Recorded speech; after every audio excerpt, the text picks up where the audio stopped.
వచ్చే నెలలో మేయర్లకు చైర్మన్లకు శిక్షణట.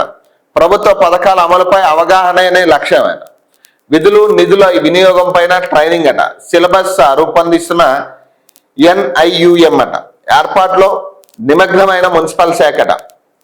మున్సిపల్ ఎన్నికల్లో కౌన్సిలర్లు, కార్పొరేటర్లుగా విజయం సాధించిన మేయర్, డిప్యూటీ మేయర్లు, చైర్మన్, వైస్ చైర్మన్లుగా ఎన్నికైన వారిని శిక్షణ ఇవ్వాలని ప్రభుత్వం నిర్ణయించిందట. ఈ విషయంపై మున్సిపల్ అధికారులకు ఇప్పటికే సీఎం రేవంత్ రెడ్డి సైతం స్పష్టన ఇచ్చారట.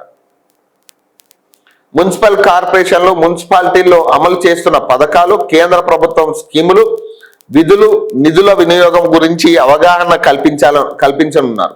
దీంతో పాటు వారు నిర్వహించాల్సిన విధుల గురించి కూడా అవగాహన కల్పించనున్నారు. శిక్షణకు సంబంధించిన సిలబస్ ను national institute of urban management ఆధ్వర్యంలో రూపొందిస్తున్నారని తెలిసిందట. ఇప్పటికే మున్సిపల్ కమిషనర్లకు, మున్సిపల్ శాఖలో పనిచేస్తున్న మున్సిపల్ కమిషనర్లకు ఇప్పటికే దశల వారీగా శిక్షణ కార్యక్రమాలను నిర్వహించారు. కేంద్ర రాష్ట్ర ప్రభుత్వ పథకాల గురించి అవగాహనతో పాటు చేపట్టాల్సిన జాగ్రత్తలు, ప్రజలకు మెరుగైన సేవలు అందించేందుకు తీసుకోవాల్సిన చర్యల గురించి వివరించారు. దీంతో పాటు గ్రామ పంచాయతీ సర్పంచ్లకు సైతం శిక్షణ కార్యక్రమాలు నిర్వహిస్తున్నారు. మేయర్, డిప్యూటీ మేయర్లు, చైర్మన్, వైస్ చైర్మన్లు శిక్షణ కార్యక్రమాలను నిర్వహించడానికి మున్సిపల్ శాఖ ఏర్పాట్లు చేస్తుంది.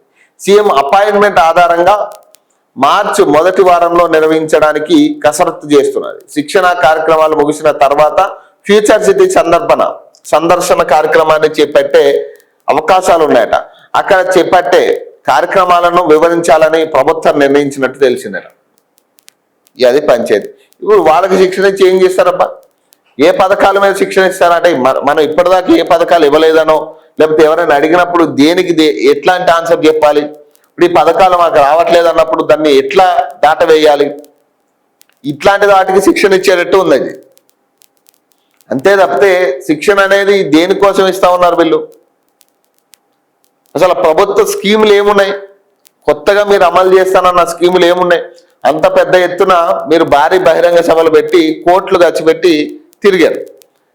ఏం కొత్త హామీలు ఏమి ఇచ్చారు చెప్పండి ప్రజలకి? కొత్తగా మీరు ఇచ్చిన హామీలు ఏమున్నాయి? అదే పాత హామీల గురించి మాట్లాడడం కదా. అదే ఉచిత బస్సు గురించి, అదే వివిధ అంశాల గురించి. వాళ్ళ పింఛన్ గురించి ఒకటి మాట్లాడాలి కదా. పింఛన్ గురించి మాట్లాడాలి, 2500 మాట్లాడాలి, వికలాంగుల పింఛన్ ఉంది, ఇవన్నీ కూడా మాట్లాడాలి కదా. మరి వీటి గురించి ఎందుకు మనం మాట్లాడలేదు? కొత్త పథకాల అమల్లోకి ఎందుకు తీసుకురావట్లేదు మనం? నిరుద్యోగ భృతి ఉంది, నిరుద్యోగులకు ఉద్యోగాలు ఉన్నాయి, ఉద్యోగాల విషయంలో ఎందుకు మాట్లాడట్లే? రిటైర్మెంట్ అయిపోయిన వాళ్ళ పెన్షన్ల గురించి ఎందుకు మాట్లాడట్లే మనం? వాళ్ళకి రావాల్సిన బెనిఫిట్ల గురించి ఎందుకు మాట్లాడట్లే? మరి ఇవన్నీ కూడా మీరు మాట్లాడాలి కదా. కొత్త స్కీములు ఏమైనా తీసుకొస్తే వాళ్ళకి శిక్షణ ఇస్తే వాళ్ళకి ఒక అవగాహన ఉంటుంది. ఇప్పుడు ఏం చెప్తారు వాళ్ళకి? ఏం పథకాలు అమలైనాయి అని చెప్తారు? ఇప్పుడు ఏం చెప్పాలి మీరు? మనం అమలు చేస్తామన్న 6 గ్యారెంటీలు, ఇగో ఇన్ని గ్యారెంటీలు అమలు కాలే, వీటికి ఎవరైనా వచ్చి మిమ్మల్ని క్వశ్చన్ చేస్తే మీరు ఈ రకంగా దానికి సమాధానం ఇవ్వండి. లేదా మనీ మేనేజ్మెంట్ ఎట్లా చేయాలి? బడ్జెట్ తక్కువ ఉంది, మీకు బడ్జెట్ తక్కువ ఇవ్వాలనుకుంటున్నాం, మరి మనీ మేనేజ్మెంట్ మీరు ఎట్లా చేస్తారు? వీటి మీద శిక్షణ ఉంటుంది తప్పితే వీళ్ళు కొత్తగా శిక్షణ ఇచ్చేది ఏముంటుందబ్బా?